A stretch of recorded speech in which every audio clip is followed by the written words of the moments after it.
뭐 잘 모르겠어서 지금까지 거들떠도 안 봤다. 그러면 잘 하고 계신 거예요. 앞으로 약간 어려운 얘기할 때는 안경을 쓰고 한번 해보려고요. 제가 항상 주변 사람들한테 잘 모르는 분야에 투자하지 말라고 하는데 대표적인 분야가 이겁니다. 정부에서 가상자산이라고 용어를 이제 잡았죠. 이 가상자산 시장이 제대로 공부하지 않으면 아직 굉장히 위험한 곳이에요. 괜히 이상한 걸 건드렸다가 손해보기 쉽습니다. 저는 그래도 학교에서 경영학과랑 컴퓨터 2개를 이렇게 전공을 했고 지금은 금융업계에서 일하고 있긴 하지만 앱도 몇 개 만들어본 개발자예요. 그래서 비트코인과 이더리움을 자세히 들여다보고 뭐 솔리디티 같은 블록체인 프로그래밍도 공부하고 뭐 투자까지 하는 건데 이런 준비를 안 하면은 투자가 아닌 투기로 변질되기가 쉬워요. 블록체인을 제2의 인터넷이라고들 많이 하는데 어느 정도는 맞는 얘기인 것 같아요. 다만 1990년대의 인터넷입니다. 아직 전성기가 오지 않았어요. 아무도 90년대에 인터넷에 투자했어야 됐는데 버스 놓쳤다 하지 않잖아요. 그게 지금도 수많은 인터넷 기업들이 생기고 있고 굉장한 투자처들이 예전보다 더 많아졌기 때문에 그래요. 누군가 이렇게 우후죽순으로 생겨나는 그 가상자산, 소위 코인들을 그 닷컴 기업에 비유하기도 하는데 이런 비유는 사실 좀 정확하지는 않은 것 같아요. 왜냐면은 닷컴 기업들은 인터넷이라는 하나의 그 전세계 플랫폼을 기반으로 다양한 서비스를 제공하면서 이제 경쟁을 한 건데 현재 암호화폐들의 경쟁은 인터넷 여러 개들이 서로 경쟁하는 모양새예요. 결국 사람을 가장 많이 모은 주도적인 플랫폼 한두 개만 살아남을 겁니다. 그러니까 현재 수많은 인터넷 기업들이 있지만 공통적으로 인터넷이라는 플랫폼 위에서 돌아가듯이 나중에는 이더리움 같은 하나의 플랫폼 위에서 돌아가는 수많은 그런 서비스들이 경쟁하는 모양새가 될 수도 있어요. 제가 이더리움을 얘기한 이유는 지금 세계 대부분의 블록체인 개발자들이 이더리움 위에서 돌아가는 서비스를 만드는 데 붙어 있고 다른 모든 블록체인 개발자들 다 합쳐도 여기 비견하기 힘들기 때문에 이더리움으로 예를 들었고 사실 이더리움, 비트코인 너무 어려워. 이거 쓰는 사람이 있어? 라고 대부분 사람들이 이렇게 말을 해요.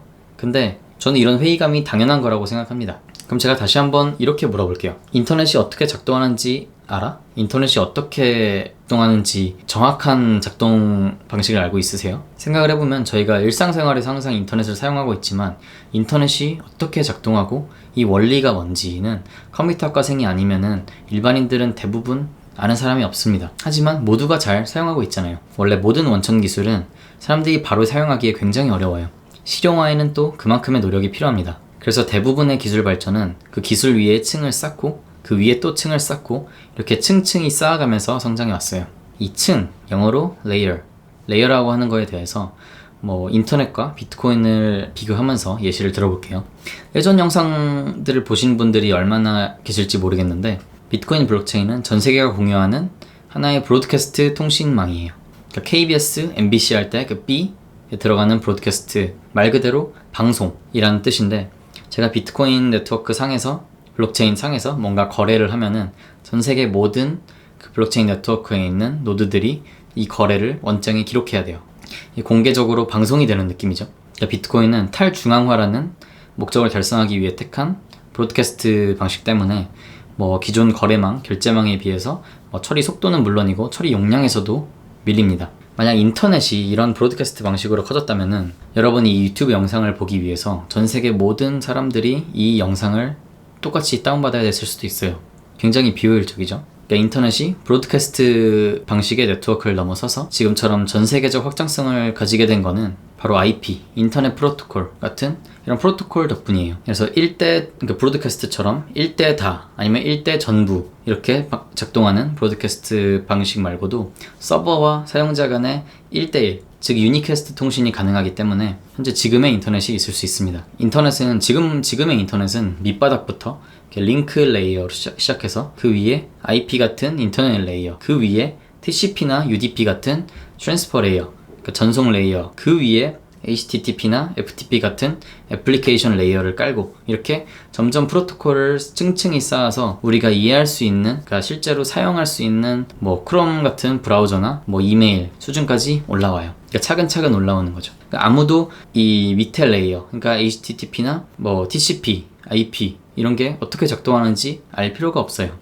근데 지금의 비트코인 블록체인은 맨 밑에 링크 레이어만 있는 꼴입니다. 어려울 수밖에 없는 거죠. 뭐 지금도 그 위에 레이어를 깔려는 시도를 많이 하고 있는데 그 대표적인 게 비트코인 라이트닝 프로젝트죠. 그러니까 이 라이트닝은 그 비트코인 몇 개를 체인에서 잠가서 락을 걸어서 이 몇몇의 사용자들과 공유의 채널을 생성합니다. 그리고 이 채널 안에서 블록체인에 기록해야 되는 거 없이 그 사람들끼리 자유롭게 1대1로 송수신을 할 수 있게 해줘요. 그러니까 뭐 라이트닝 노드가 뭐 IP 호스트, 라이트닝 채널이 인터넷 TCP 채널 같은 역할을 하면서 그동안 모든 거래를 브로드캐스트로 했던 거를 유니캐스트가 가능하게 한 거죠. 그러니까 일반 사용자는 일반 라이트닝 앱을 깔아서 사용하기만 하면 되고 일반 결제 앱과 차이를 크게 못 느낄 수도 있어요. 그 세세한 그 채널 안의 거래는 블록체인에 기록할 필요가 없기 때문에 속도도 굉장히 빠르고 용량도 크게 늘릴 수가 있는 거죠. 그러니까 비트코인은 사실 설계상 할 수 있는 걸 굉장히 한정시켜 놨고 애초에 그게 목적이기 때문에 확장돼도 한계는 있을 수 있겠지만 이더리움 같이 시작부터 플랫폼을 목표로 나온 애들은 이런 방식으로 레이어가 쌓인다면은 결과적으로 층층이 쌓여서 결국 하나의 인터넷망 같은 포텐셜을 가질 수도 있는 거예요. 대신 탈중앙화라는 장점까지 더해진 인터넷이 되는 거죠. 그런 시대가 오려면은 저는 5년에서 10년은 걸릴 거라고 생각하고 제가 비트코인이나 이더리움은 장기 투자로 5년, 10년 뒤를 보고 미래를 보고 투자해야 된다고 말하는 것도 그것 때문입니다. 그런 시기가 오면은 모두가 이해할 수 있는 다양한 투자처들이 많이 생길 거기 때문에 너무 급한 마음을 가지실 필요는 없을 것 같고 뭐 잘 모르겠어서 지금까지 거들떠도 안 봤다 그러면 잘 하고 계신 거예요. 그렇게 늦은 것도 아닙니다. 그러니까 현재 내가 확실하게 알고 있는 투자처에 집중하면서 때를 기다리면은 분명히 좋은 결과가 있을 거라고 생각합니다. 여기까지 세상학개론이었습니다. 감사합니다.